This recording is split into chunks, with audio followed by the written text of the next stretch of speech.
Tokyo Ghoul, the truth.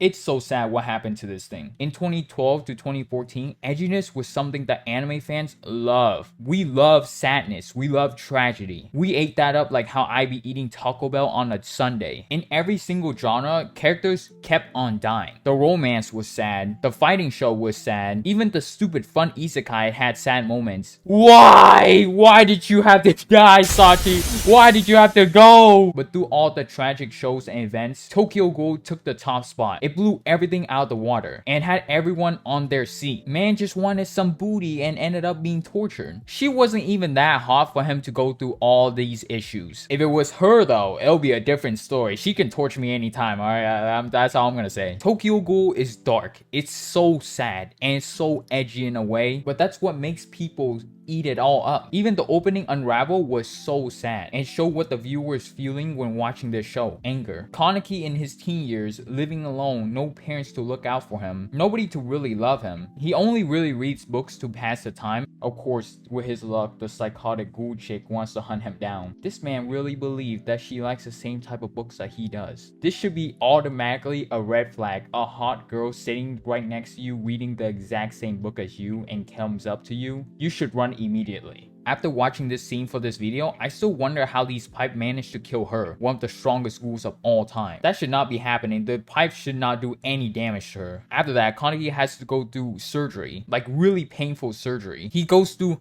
more pain, struggling for his life from hunger. Man is on a coffee diet. He be drinking that Starbucks espresso frappuccino on the daily. Man's about to go broke. I wonder how he affords all that coffee. He also about to get diabetes before the age of 30. He goes through even more pain, getting beat up constantly. He's hunted down by a dangerous organization. He's chased by a literal gay pedophile. Man, this guy's just crazy, dude. He be sniffing all that. Oh my god. Even I am disgusted by that, and that's saying a lot. He's just a soft-hearted good guy, and he's put into an environment where he literally has to kill people to survive. And to top it all off, he's essentially forced to involve himself into a dangerous organization. He gets beat up again and again and again until he's captured. He just can't catch a break. My man is just getting tortured because he wanted some coochie. And of course, the ghoul's eating monster likes him. I'm gonna be honest with you guys. I get it. Anime girls are hot. She's probably hot. Most anime fans will accept her. But I don't think I'll be able to live with her. She a little too crazy. Finally, he accepts that he's a disgusting individual. He becomes violent, destroys Jason. This is where the show actually ends. The rest of Tokyo Ghoul was confusing and terrible. Season 2, Tokyo Ghoul Route A, was not canon. So it was all just fillers and nobody knew what was going on. There's no point of trying to criticize anything or try to measure the character's abilities or power because it's all just fillers. In Re, everything was also confusing. Even if you get the story, the other issue is they're cutting out a lot of parts that can only be seen in the manga. And not a lot of people is gonna waste their time watching the show and read the book unless they're a big fan of the series. Plus, it's Tokyo Ghoul. We all want some epic fight scenes, not some image manga panel. And this awful thing, just throw it away. It's absolutely trash. After season 1 ended, throughout all this whole thing, my favorite scene was when Kaneki was doing it with Toka in a PNG image. I mean, the Arma fight.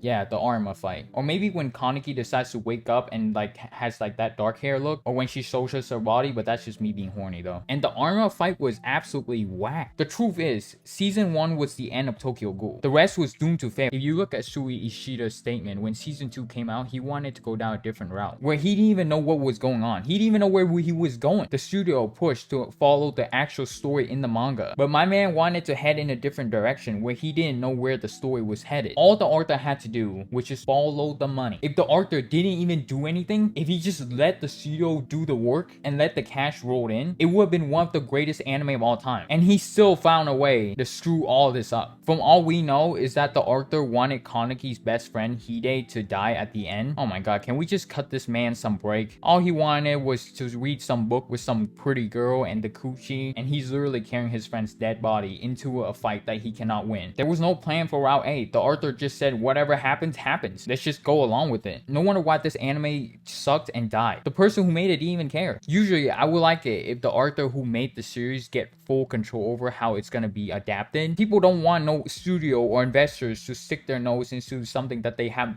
basically no idea about. But here, the studio actually wanted to save Tokyo Ghoul, but the person who made it didn't care. It was bound to fail because the person who made it just wanted to destroy this whole entire series. And you know what this tells me? The person who made this didn't care about the millions of fans that gave them time and money to their product. Tokyo Ghoul is amazing. That's why people are still complaining about the remake until this day. Like, there's a good amount of people still complaining about it. And it's been a decade. Literally, it's been more than a decade. Now, the question that we all have in our mind is why? Why did the author do this? Why did he make more effort just to destroy something that was so great? He could have just not done anything. The author obviously doesn't care about the fans. They didn't care about the money. They went against the good advice from the studio by following what the manga said. And the final conclusion that I can think of is that they already got bored after finishing the series and just let the whole entire anime burn. I truly believe if Tokyo Ghoul just followed the manga, it would have steamrolled its way into one of the greatest shows of all time. And would have ended way sooner. Probably in 2016 or 2017 at most. After how Route A went, this show just went downhill and no studio wanted to pick it up until way later on, and the animation was god awful. Re was alright though. Re was actually alright. But the final season, oh my god. We even missed out on one of the best fight scenes of all time, Kaneki versus Arma. If they followed the manga route, we would have gone to see that. Tokyo Ghoul is a fighting focused show. Sure, we all love the edginess and the sadness. People love dark humor. They love tragic things. That's why we find a lot of hedonism to be cool. And of course, you know, it feels good. Humans love to be destructive, whether it's to others or to ourselves. It's very adventurous and cool in a way. But the action is a very big part of the show. If you read the manga, the fight between Kaneki and Arma would have been the best fight of the year, probably. We get to see all different abilities from different angles. We get to see how Kaneki at full power after the Rize buff matches with Arma. Let's be honest, Jason was a nothing to Kaneki. And until that point when he met Arma, he didn't have no struggles, because he was just so strong. Sure, just by looking at this guy, we all know in a fight, he would absolutely trash on our boy. But we can use this to gauge where he's at, and we can have a better understanding of the power differences, and we could see how the characters in Re would match. Arma is probably one of the strongest characters at that point in time, and we kind of get an idea of what the final boss ability is, and where he stands. But the author was just like, nah, we'll just screw this. To the people who want a remake, me included, it's time for us to just let go. Time for us to stop, because it's not gonna happen. I think after that season ended, they're not gonna do a remake. The 7 Deadly Sins was awful, and they still didn't get a remake after all the complaining and the fan animation. It's so rare for an anime to get a remake. It will literally take fans going to the studio, burning down the buildings. I don't suggest doing this, to maybe get a remake. When was the last time an anime got a remake? So just give up, guys. Give up on wanting a remake. The truth is, the person that made this doesn't even give a damn what happens to Rize's cheeks. There's only one good thing that has happened in this whole entire show after season 1, and that's her showing her abs. If she ate me, I wouldn't even mind. But my weird fantasies aside, here's what I personally think what the author wants from Tokyo Ghoul. The show is all about sadness and tragedy, and the person that created it wanted to end this anime in a sad way, because that's the meaning of the show.